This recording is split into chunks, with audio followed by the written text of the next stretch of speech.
Oh, good morning, good evening, good day, everyone. This is the Kappa office hours as part of SIG Cluster Lifecycle, and the meeting is on the 21st of August, 2023. As this is part of the CNCF, we abide by their code of conduct, so that generally means be nice to each other, treat everyone like you want to be treated yourselves, assuming that's in a nice way, I will drop the agenda link into the chat. If you could add your names as attending, that would be most excellent. If you could also add in the agenda items that you would like to talk about, that would be good as well. So I'll give a couple of minutes, well, a little while for people to do that. Usually at the start of the meetings, we give chance for anyone that's new to unmute and say hello. So Mike, if you want to say hello again for posterity. I'm not like super new, and I believe I attended to this meeting several times before. But yeah, nice to meet you. I'm Mike. I work in New Relic. We use Kappa in production, and our goal is to make Kappa better. Yeah, nice to be here with you. Awesome. And if anyone else fancies saying hello, I'll give it 10 seconds for you to come off mute.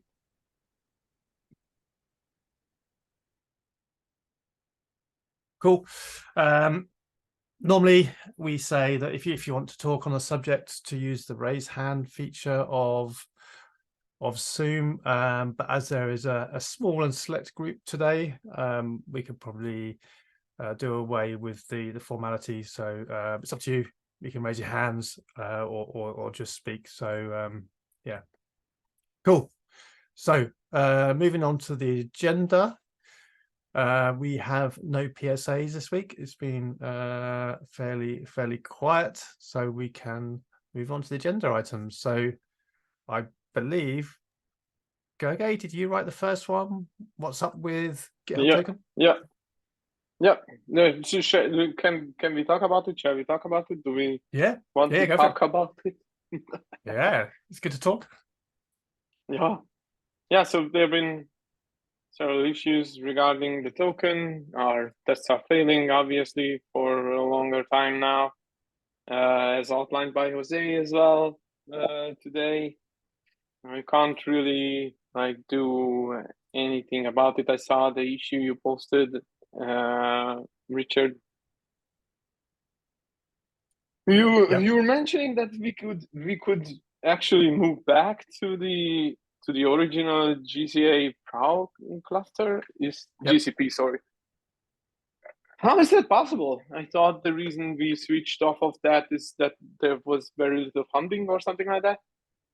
So yes, they were trying to get people to move across to the Prow cluster to reduce the GCP spend, because the project came very close to running out of money. So they do put updates into the SIG Kate's infra every week or every so often.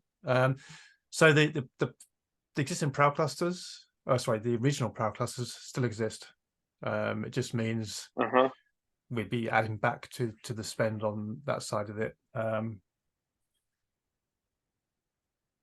guess it's a valid reason short term to go back, I would say, if our tests are failing. Yeah, I kind of remember the move being a bit painful though. Or no, I think it's actually all right. Or was it? Yeah, so can you can see my screen, can't you? The test infra. Yeah. So literally it is, if we go to config, jobs, Kubernetes 6, cluster API provider AWS, let's do periodics.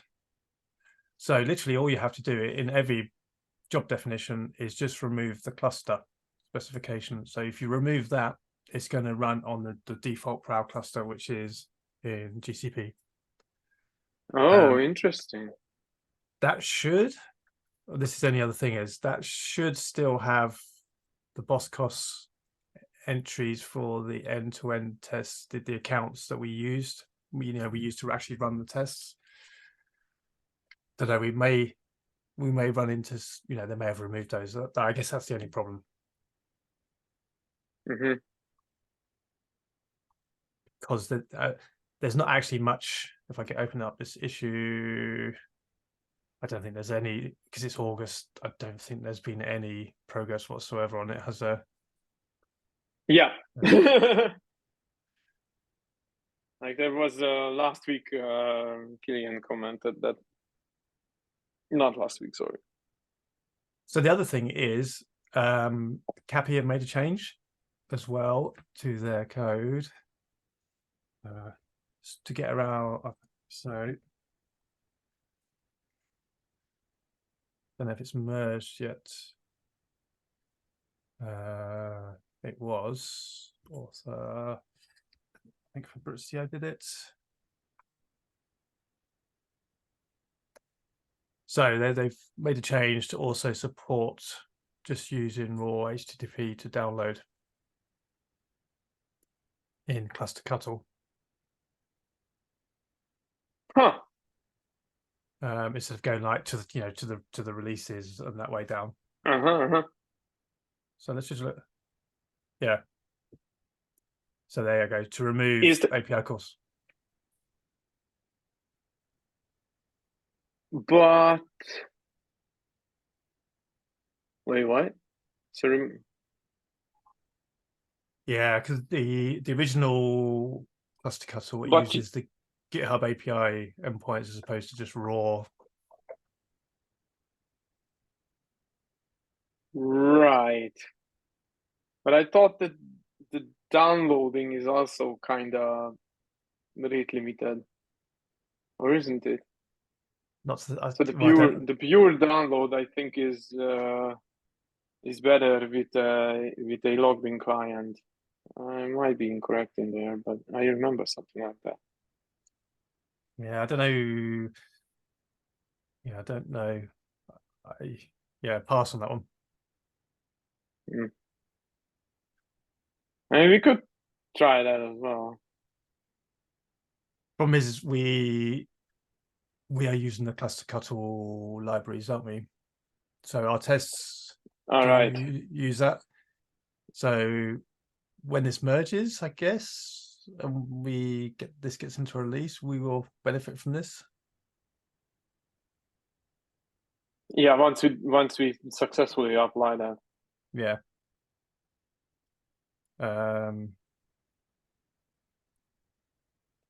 Yeah, there is a limit on raw GitHub downloads, but it's rather large, like 5,000 requests per hour per IP. Right.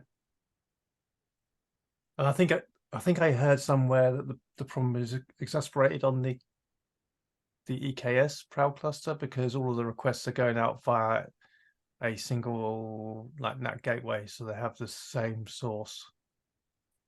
Okay. Oh, I think.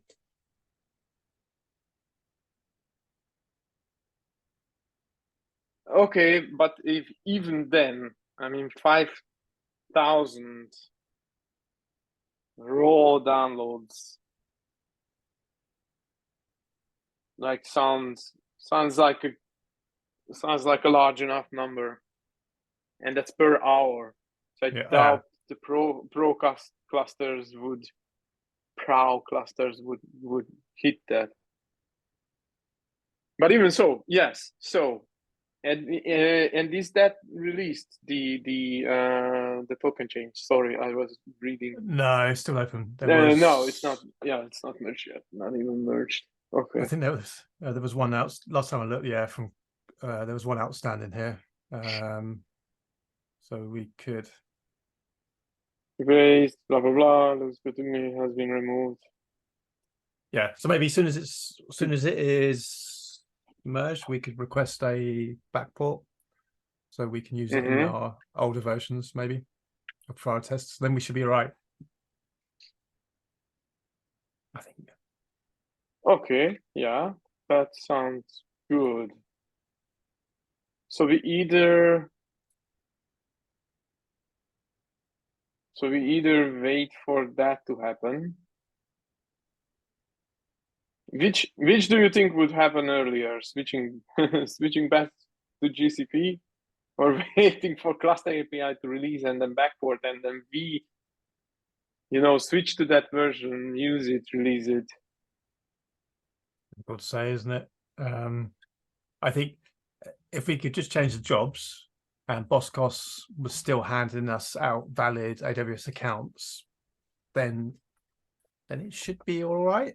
It should be fairly quick because it's just that one PR, just removing that. But I just wonder if there's been some other changes from the Boskos side. But we could try it. What's the worst? Just roll it back. Okay.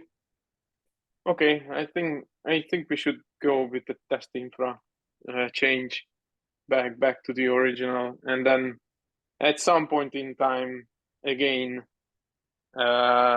use the new copy client, and if that doesn't work, then we already switched anyways, or I don't know. Until yeah is available. Yeah. Okay. Yeah. Any objections from No, anyone? I don't have any objections to that, but I don't know if anyone else does. Cool. No, 1, 2, 3. Okay. So should we take that as a action item then? Or I can do it unless someone else wanted to do the test infra change. I'm happy either way. I never done that one before. If you want to do it as a learning exercise, if not, it's no great shakes. Sorry, come again. Could you repeat that? Yeah, if you wanted to do it, just to try. I can do the review. It's up to you. Okay, I can do it. Just ping me over the location, or just put it into the. I think yes, that guy. Let me. Thank you. So what we're going to do is short term remove the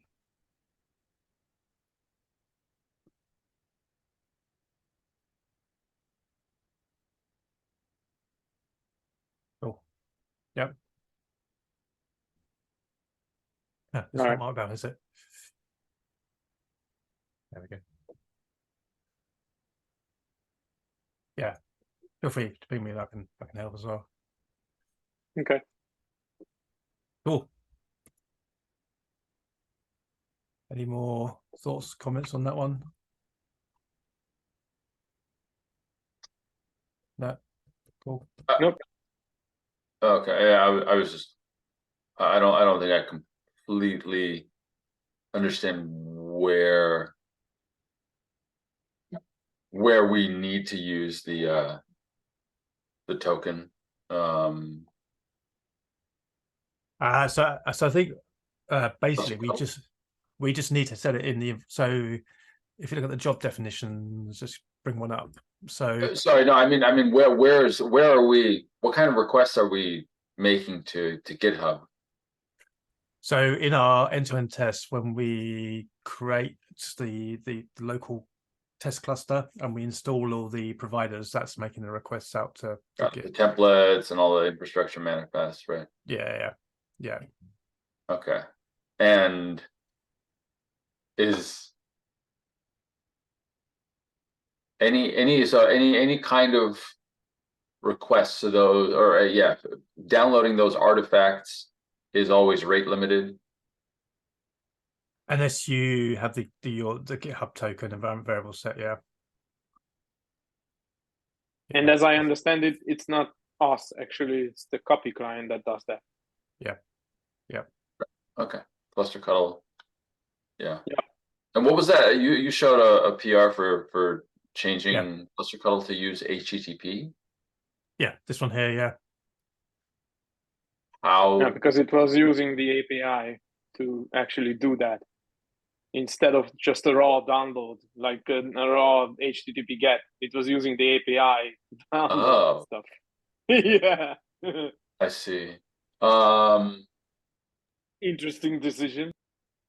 Well, yeah, I suppose. I mean, yeah, I suppose as an end user, you could host your own elsewhere, but then I think, yeah, you end up pointing cluster cuddle to a different URL. And so if cluster cuddle uses HTTP, then this problem goes away. I think it's a different type of rate limiting, so it's more yeah, a bit more leeway. I see. Yeah. Yeah. So that's the 5,000 per hour limit. Yeah, that's, but still, that's like a lot better. Still a limit. Yeah, the problem is with Prow is having the where do you put the secrets, because they normally have two separate clusters, and in one cluster they call it the trusted cluster, where it has the secrets like the GitHub tokens and things like that, but only a very small number of jobs run in there, whereas like the main Prow cluster doesn't generally have many secrets. If you need any secret, you ask Boscos for it. It seems the problem is lots of requests to GitHub. I don't know how many of, and they're all coming from the same cluster, right? So cluster API tests or infrastructure provider tests, maybe they're not even the majority, but if we had a cache, the likelihood, right, that some test would run, pull those artifacts, and then they would be available in the cache is, cache hits would be pretty likely. I just, it seems strange that we want to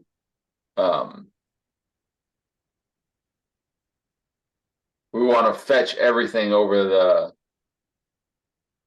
the internet.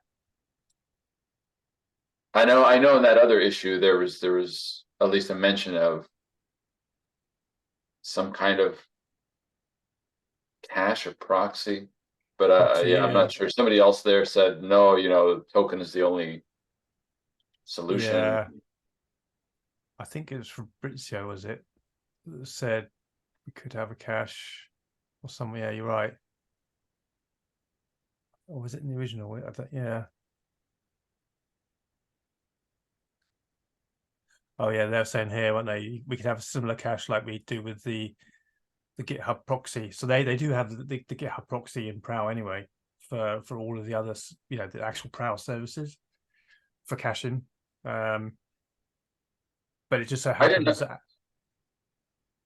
Oh, sorry. Yeah, I didn't understand what that comment meant. We have a proxy to cache GitHub tokens. GitHub requests. So because Prow makes so many requests out to GitHub. Most of the Prow services all go via this GitHub proxy. I see.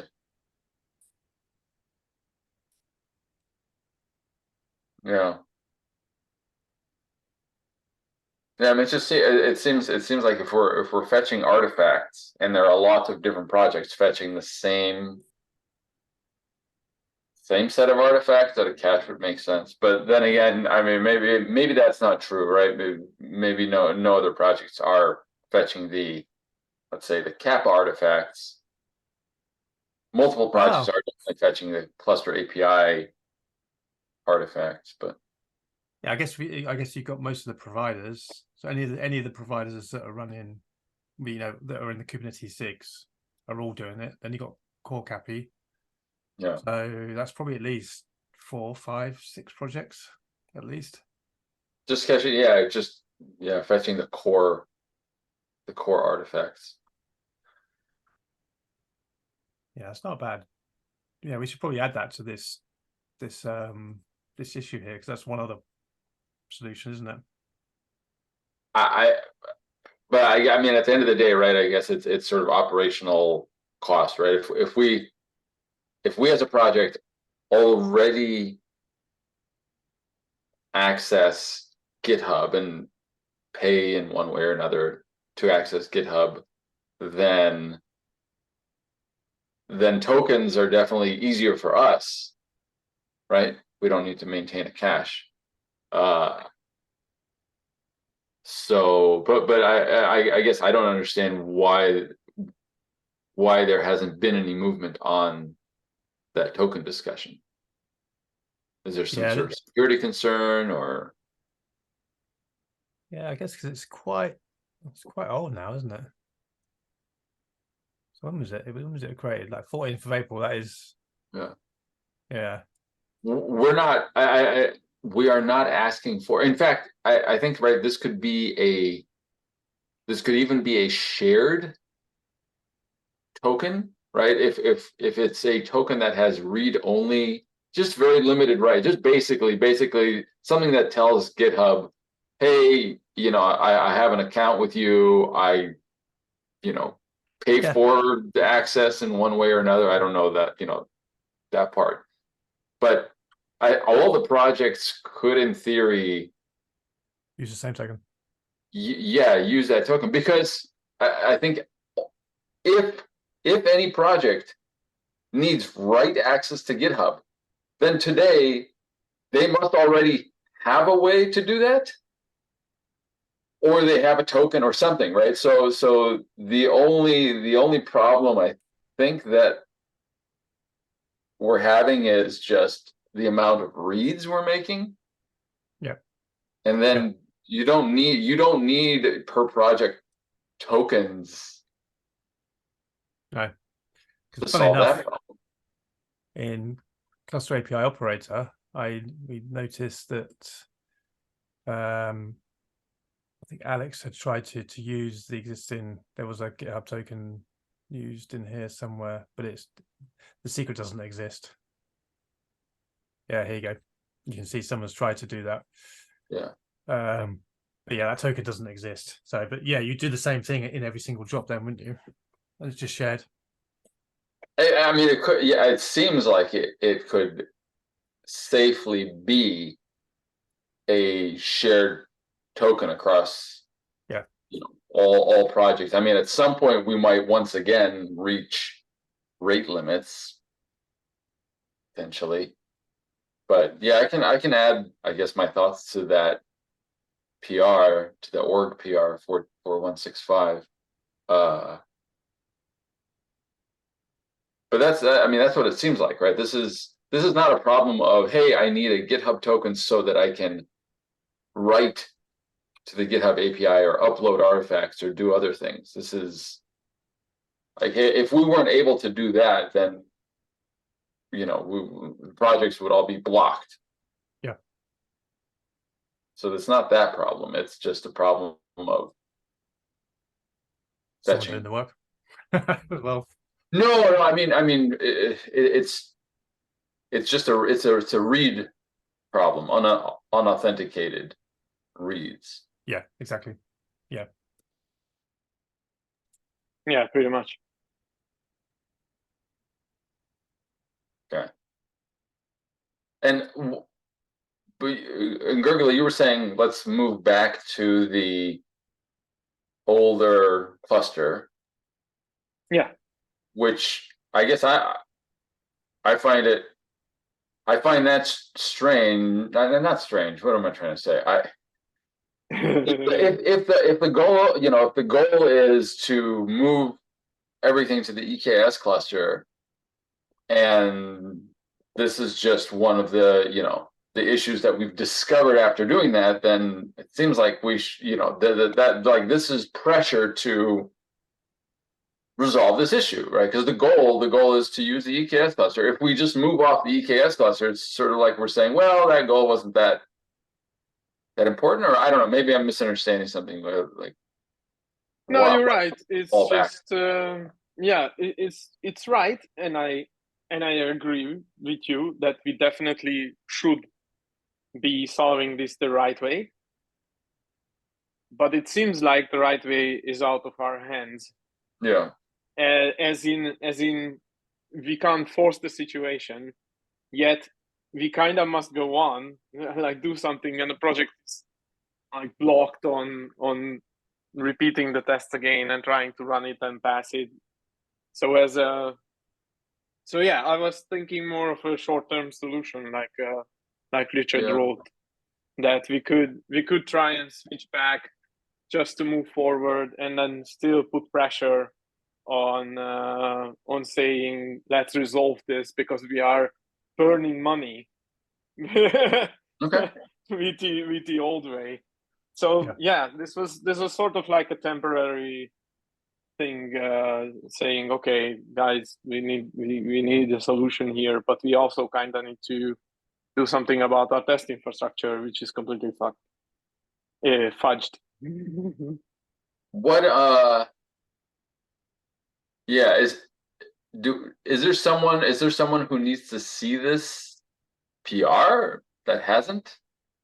No idea.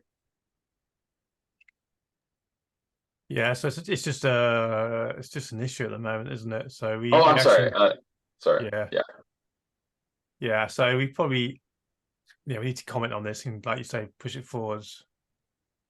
But I mean, this is from April, so someone who can, I guess, make a decision and actually make a token available if that's acceptable. Hasn't seen this. I take it, because I mean I would expect there would be at least some decision saying no, we're not going to do this. Yes, we're going to do this. Do we? I don't know who to bother. I guess I'm asking. Does anyone here know? I guess one route is we could, let me just share a different screen. So we could start raising this up in the SIG case infra. Okay. Because we can basically just say, look, we're fully on the EKS cluster now, but we're going to have to move back, which will increase, the daily spend on GCP. Mm. So can someone look at this issue and find a solution? Maybe that could be a good way. And we could just comment on the issue as well. Mm-hmm. Yeah.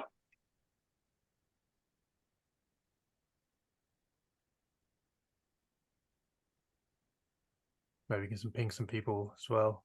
But I know a few people are out. But yeah, if we put it in monetary terms, that sometimes helps as well, doesn't it?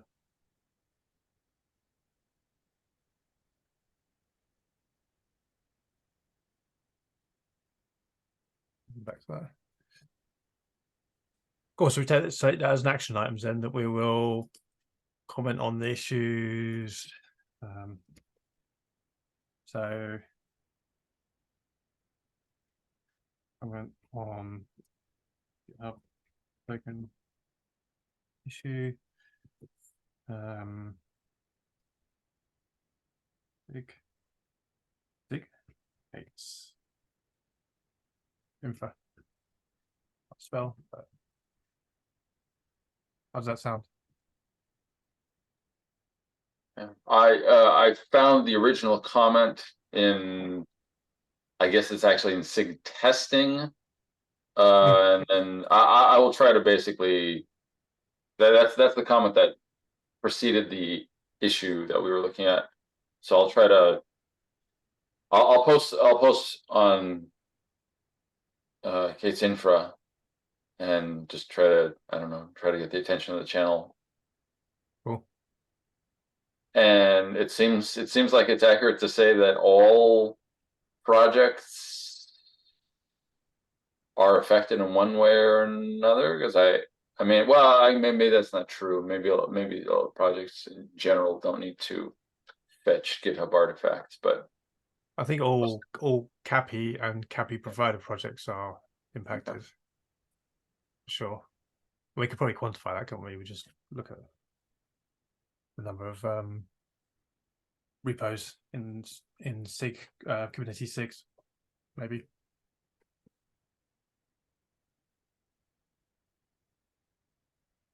Cool. Any more on that topic? No. Cool. Mike, you have the next topic. Yeah. So there is an issue for Kappa that is about adding configurable garbage collection. So the goal is to have something that allows us to configure how we perform our garbage collection, because currently we remove everything, but maybe for some clusters people may want to preserve some resources and so on. So the description is here, and first I want to understand if we want to make it static or dynamic. By static I mean that we just create a parameter for the controller, give it some file, maybe in a YAML format, I don't care. And then this controller just use this configuration. And in order to update it, we need to restart the controller.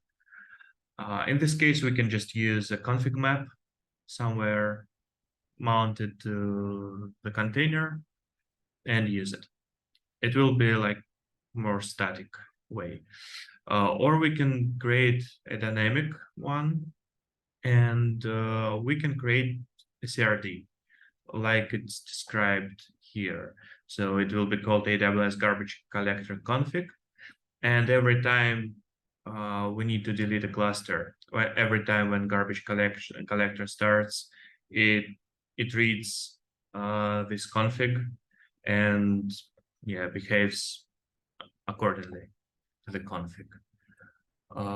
What do you think is the better option in this case, to create a CRD or to use a config map?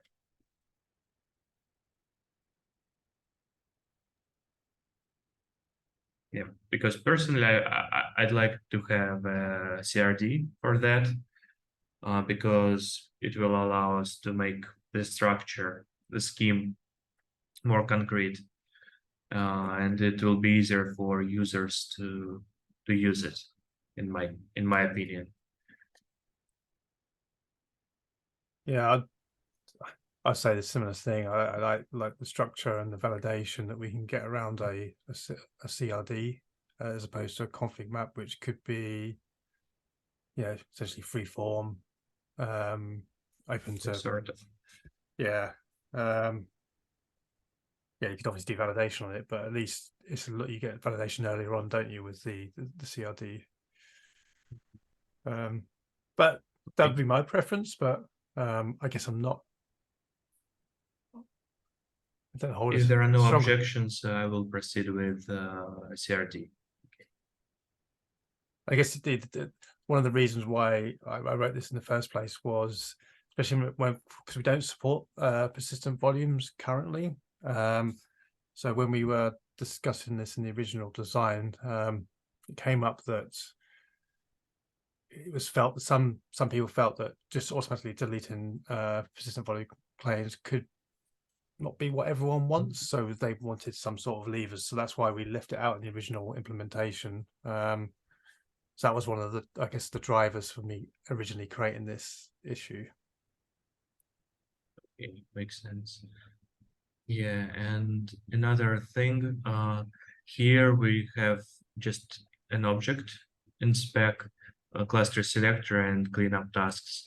I want to make it a list because there could be different selectors, and for each selector we can pick what cleanup tasks we want to perform. And in this case, it will be singleton, so we can have only one garbage collector config in the system.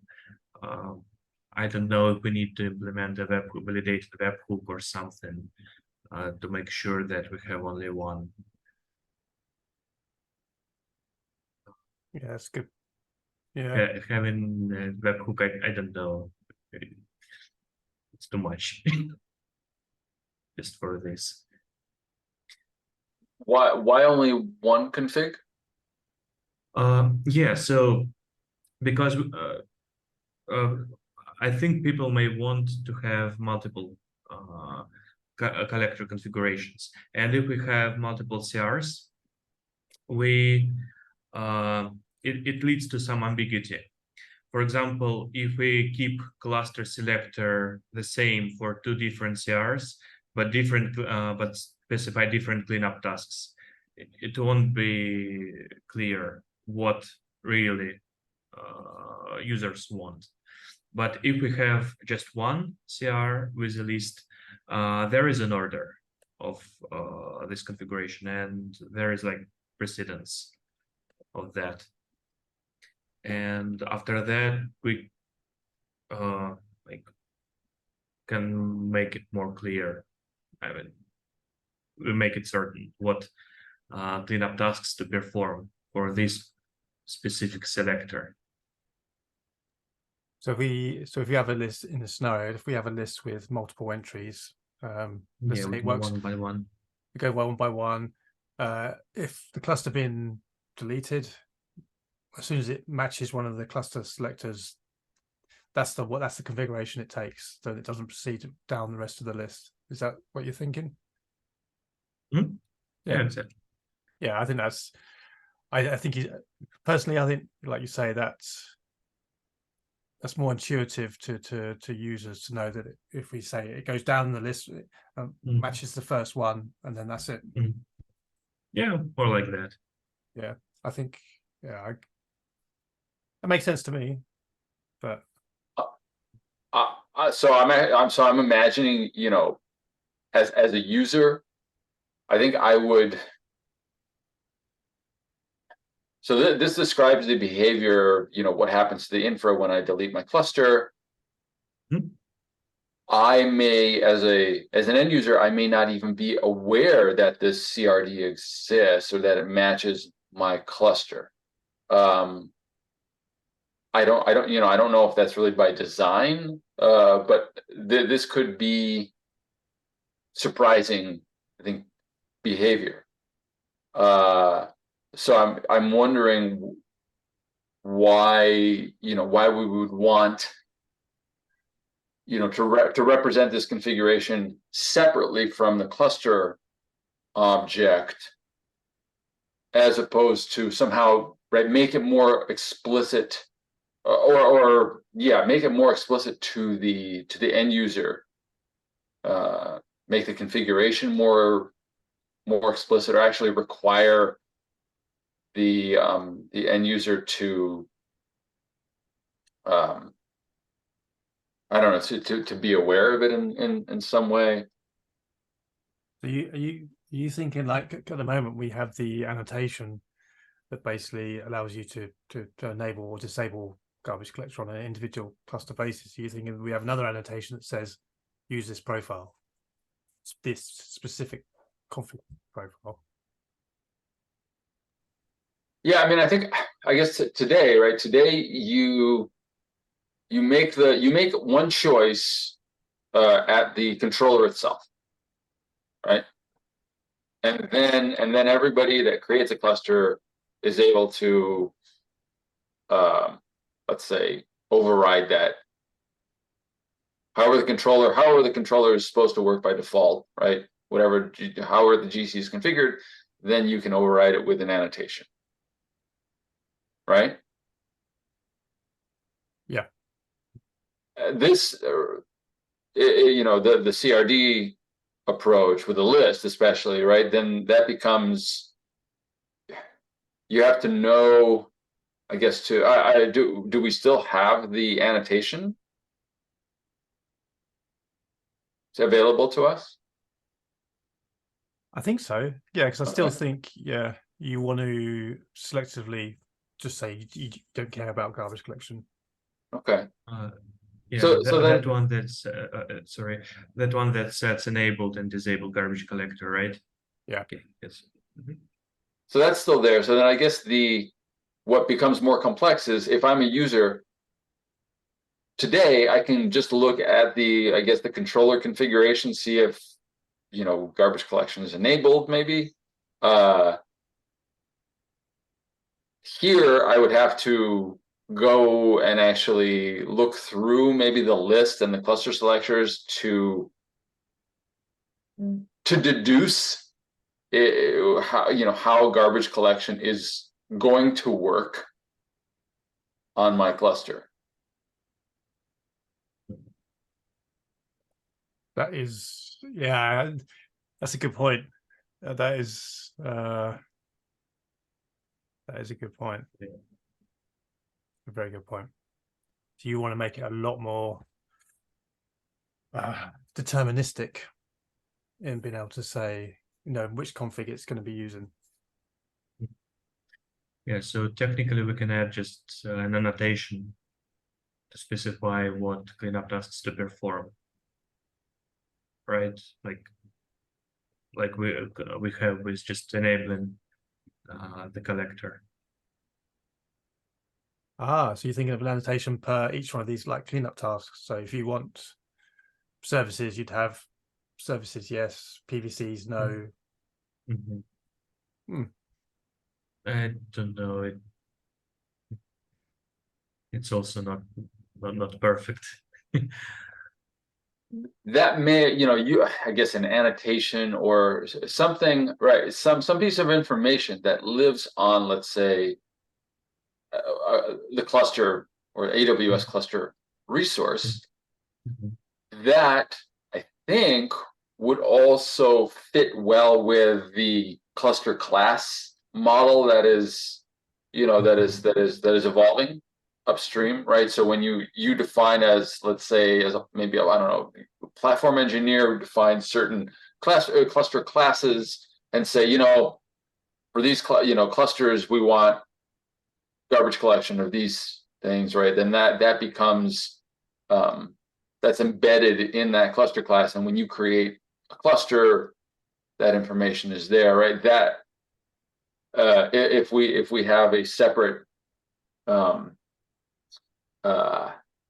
we have a separate CR, especially one that may apply to multiple,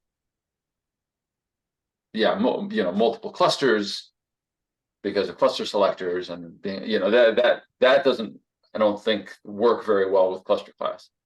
Not that I'm saying it, you know, it needs to. I'm just kind of thinking, I don't know, keeping that in mind.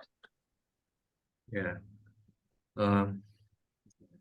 And also what I also don't want to have is just to specify it for each cluster, because here we can set labels, and after that we can configure it easily.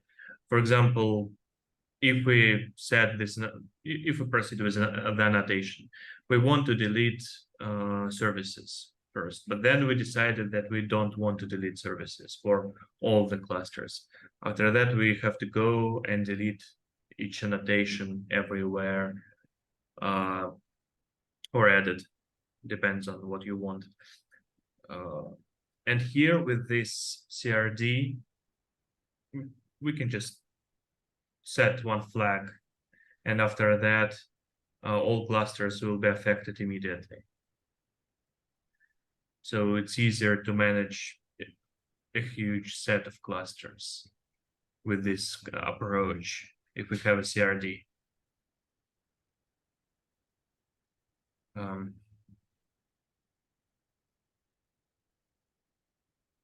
Maybe we can combine, I can implement a controller. So we have a CRD where we configure, and this controller will set annotations for all clusters based on the CRD we have, CR we have. And these annotations will not make any effect. It's just some meta information for users, what tasks will be performed. So, for example, after that, I update services from true to false, and this controller will immediately update all annotations for all clusters. So in this case, we have all the visibility. You immediately see what's going on And it's easier to maintain.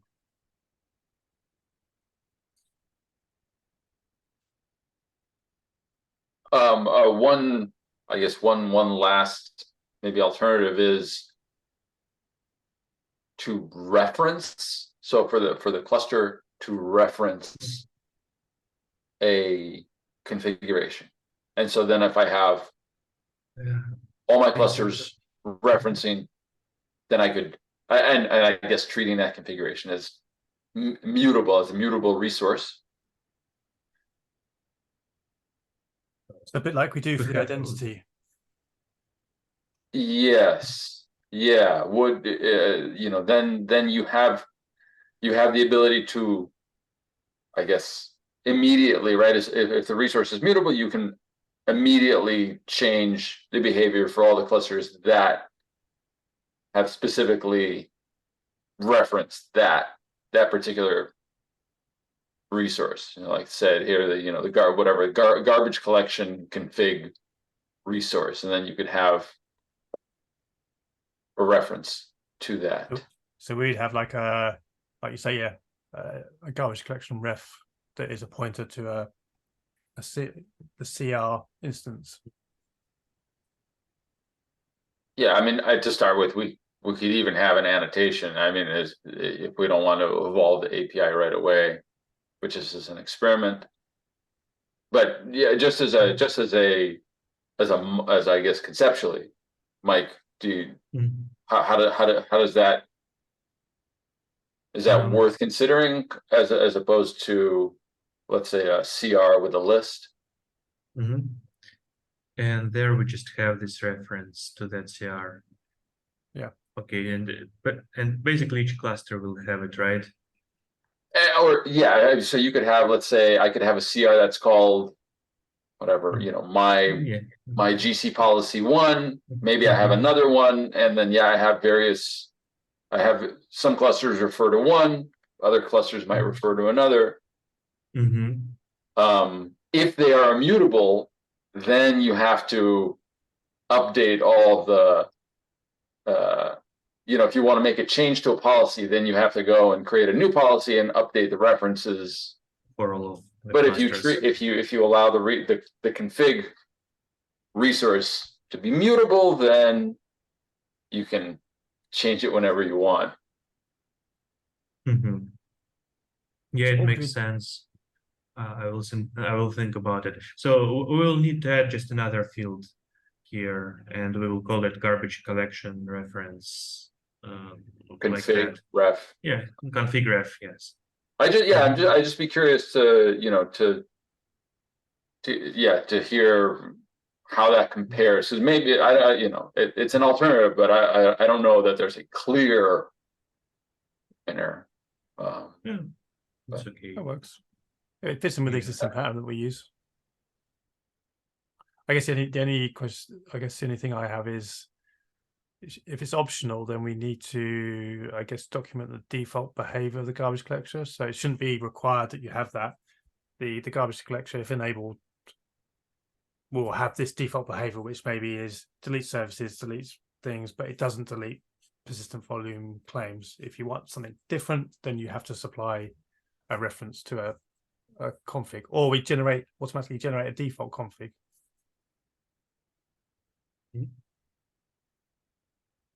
I guess that's the only thing if we do it that route. Okay, I think we can proceed this way. Okay. I thought you'd have a good insight, Daniel. Actually, yeah, thank you. Because Daniel was the one that I guess gave the most feedback when we originally implemented this feature. So it was good. It's good to have his opinion. Yeah, absolutely. So let me just keep a note of that, because that was good. So config reference.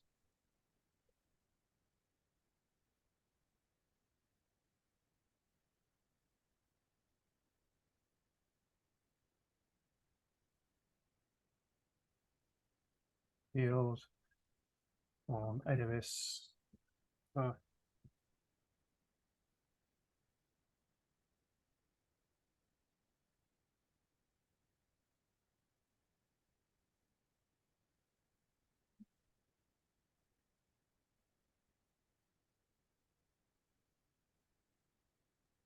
Can I ask, I know, Mike, I know you said, you know, you mentioned the problem of updating updating the GC, let's say, policy for lots of clusters. Multiple clusters. Mhm. Is that something that you've had to do? Is that sort of what motivated this? Actually, we have a lot of clusters, and I mean, have you had, and then at some point you had to change, or you're in the position of, oh, I've got whatever 100 clusters, I want to change the policy as of today for all of them. currently no. And technically, I can just write a bash script that that will do it sequentially. It's not like a big deal, but this solution that you suggested will help us a lot. So we have one CR, we have a reference to this CR. If we want to update it for multiple clusters, just update the CR contents, and it will be propagated to all of the clusters. I think what I would like to ask is, if that problem that we talked about of, you know, updating lots of clusters immediately, if that's not a, you know, if that's not a real, or, you know, or serious, I don't think say, so. issue, then perhaps all that we, you know, all that we need is maybe an annotation or a change to the annotation that allows us to make more precise changes, and you know, like opt in, opt out of certain garbage collection. Would that also work for you? Just to keep the annotations. Yeah, probably. I will think about it. Actually, I would prefer the config reference solution, but maybe, yeah, it's much easier to implement just with annotations without anything else. The reason that I say maybe we can, as a first step, just have, you know, more specific annotations, because once we have the resource, then we I think have to think about, oh, okay, what if someone deletes the config, you know, reference? What's our behavior in that case, right? There's more, I get operational complexity as soon as you have a resource, a separate resource. That's the only reason I ask. Like, if we don't need to solve that problem yet, maybe we can, because clearly, as from what I understand, you need to have more options in the GC, right? Yeah. Like services true, PVC false. That's not available today, right? In annotation. No. It's basically take the GC or not. Yeah, so we can start maybe, yeah, like easily with just annotations, and after that we can like create this additional field, config reference, if there is a request for that. So currently we just need to make it more customizable. Okay. Garbage collection. Okay, so in this case we don't need to create anything. I mean, CRDs, we just need to read the annotations and, yeah, behave accordingly. Yeah, sounds good. Okay. Thank you for humoring me.